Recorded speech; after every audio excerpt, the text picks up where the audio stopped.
सम्मेलन का कार्यक्रम हो रहा है। इस सम्मेलन के लिए जो विषय चर्चा करने के लिए रखे गए हैं वो विषय है वोट का अधिकार।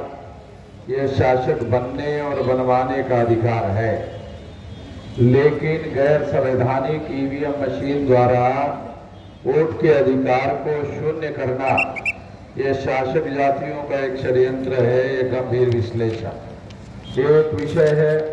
दूसरा विषय है बहुजनों को शासक बनाओ अभियान के अंतर्गत चलो गांव यूथ की ओर एक विश्लेषण।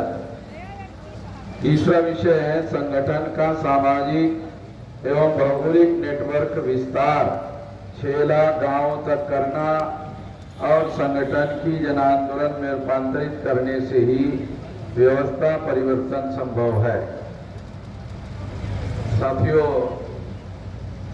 दिन भर आप लोग 11 बजे से लगातार आप लोग यहाँ बैठे हुए हैं, सुन रहे हैं। बहुत सी बातें आप लोगों को तमाम यहाँ के जो प्रमुख वक्ता है उन लोगों के द्वारा आपको बहुत सारी महत्वपूर्ण बातें बताई जा चुकी हैं।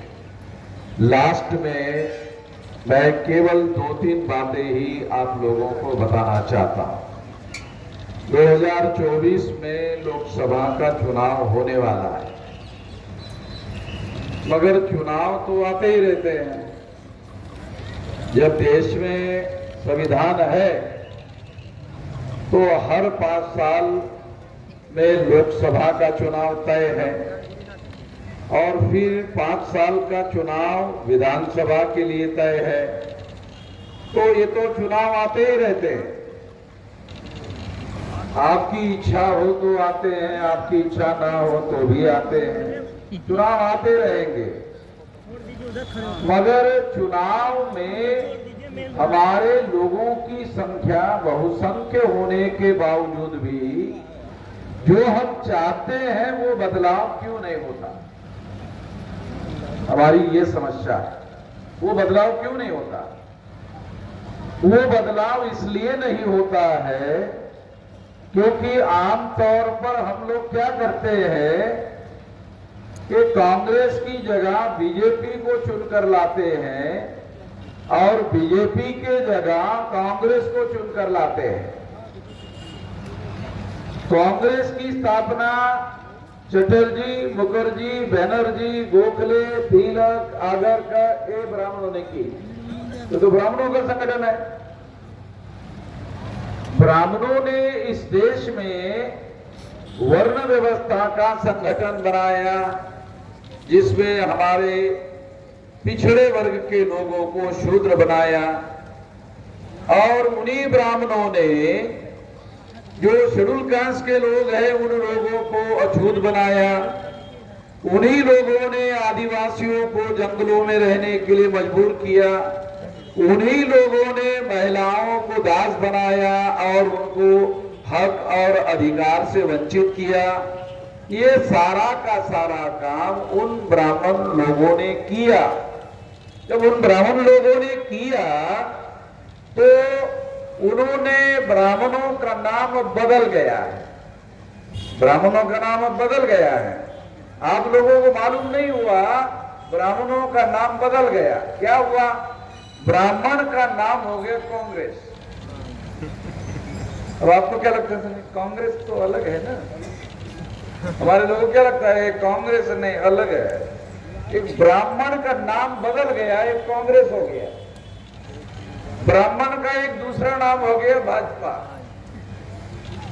ये ब्राह्मण का ही नाम है। तो इसलिए हम लोगों को ये समझना होगा कि जब पार्टियों का संस्थापक पार्टियों को निर्माण करने वाले लोग ब्राह्मण हैं तो आप लोगों को भ्रम पैदा करने के लिए, हमारे लोगों में भ्रम पैदा करने के लिए एक बैकवर्ड को ब्राह्मणों ने देश का प्रधानमंत्री बना दिया है। अभी करंट डेवलपमेंट, एक ब्राह्मण को देश का प्रधानमंत्री बना दिया। तो हमारे लोगों को क्या लगता है? तो हमारे लोगों को लगता है, मेश्राम जी, आप कहते थे कि बैकवर्ड को जाति आधारित गिनती करने का है, फिर संख्या का पता चलेगा, फिर हमारे लोग जागृत होंगे, फिर हमारे लोग प्रधानमंत्री होंगे। प्रधानमंत्री तो हो गए, अब क्या जरूरत है? प्रधानमंत्री तो हो गया, अब क्या जरूरत है? ऐसा हमारे लोगों को लगता है।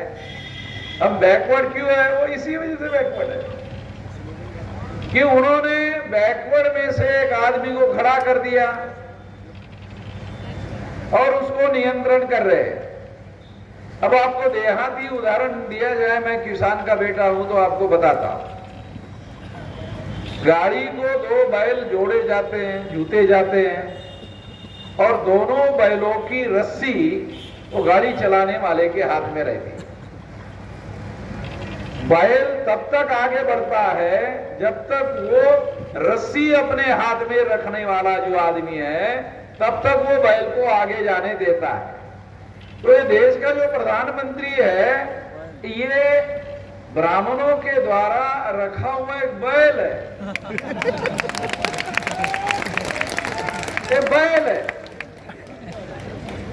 आप बोलेंगे नहीं, इतना वो अपमानजनक बात नहीं बोलना चाहिए प्रधानमंत्री के लिए। हमें भी कभी कभी ऐसा लगता है कि नहीं बोलना चाहिए, मगर क्या करें कि वो जो प्रधानमंत्री है, वो प्रधानमंत्री वो कहता रहता है कि हम नीच जाति के हैं, पिछड़े वर्ग के हैं, मगर पिछड़े वर्ग के लिए 10 साल प्रधानमंत्री बनाने के बाद भी उसकी गिनती करने का भी काम नहीं किया। पिछड़े वर्ग का होकर भी उसकी गिनती करने का भी काम नहीं किया। पिछड़े वर्ग का है ऐसा बोलता है, मगर उसकी गिनती करने का काम नहीं किया। मोदी जी को पूछो, मोदी जी देश में कुत्ते कितने हैं? जानकारी है हमारे पास।